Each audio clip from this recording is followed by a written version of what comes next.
కంచుకోటగా ఉన్న ఆ మున్సిపాలిటీలో ఈసారి పాగా వేయాలని కాంగ్రెస్ పక్కా ప్రణాళికతో ముందుకు సాగుతోంది. గ్రూపులు, కోవర్ట్లు, విభేదాలతో అస్తవ్యస్తంగా ఉన్న హస్తం పార్టీ నేతల్ని ఏకతాటిపైకి తీసుకొచ్చే ప్రయత్నాలు జరుగుతున్నాయి.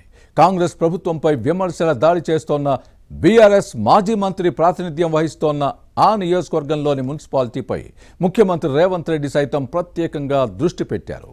పార్టీ నేతలకు ఎప్పటికప్పుడు దిశానిర్దేశము చేస్తున్నారు.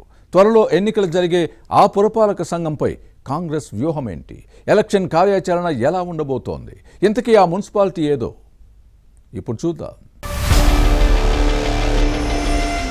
సిద్దిపేట మున్సిపల్ ఎన్నికలపై కాంగ్రెస్ దృష్టి పెట్టింది. 3 దశాబ్దాలుగా ఈ నియోజకవర్గంలో కాంగ్రెస్ ఎమ్మెల్యే గెలవలేదు.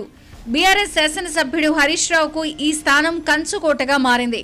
దీంతో ఈ నేత ఆధిపత్యానికి అంతం పలికి సరికొత్త రాజకీయాలను తెర తీయాలి అన్న ఆలోచనలో కాంగ్రెస్ ఉంది. ఈ క్రమంలోనే మున్సిపల్ ఎన్నికలు ప్రతిష్టాత్మకంగా తీసుకుంది.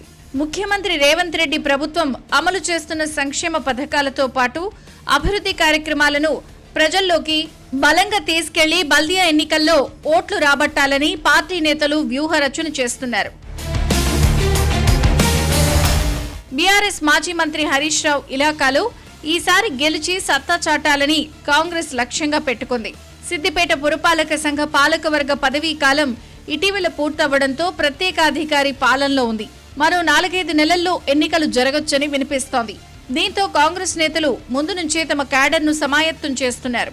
జిల్లా ఇన్ఛార్జి మంత్రి వివేక్ వెంకటస్వామి, మాజీ ఎమ్మెల్యే మైనంపల్లి హనుమంతరావు ఇటీవల హైదరాబాద్లో సిద్దిపేట కాంగ్రెస్ నేతలతో సమావేశం నిర్వహించి పురపాలక సంఘాన్ని కైవసం చేసుకునేందుకు అనుసరించాల్సిన వ్యూహంపై దిశానిర్దేశం చేశారు. భేటీకి హాజరైన 43 వార్డుల కార్యకర్తలకు పలు సూచనలు చేశారు. బల్దియాలో బీఆర్ఎస్ ను మట్టి కరిపించి కాంగ్రెస్ జెండా ఎగరకపోతే భవిష్యత్తులోనూ పార్టీకి సమస్యలు వస్తాయని హెచ్చరించి ఇందుకు అనుగుణంగా పనిచేయాలని ఆదేశించారు. ఇక సిద్దిపేటలో బీఆర్ఎస్ బలంగా ఉంది. కానీ కాంగ్రెస్ లో గ్రూపులకు కొదవలేదు. వాటిని పక్కన పెట్టి అందరినీ ఏకతాటిపైకి తెచ్చేందుకు వ్యూహరచన చేస్తున్నారు.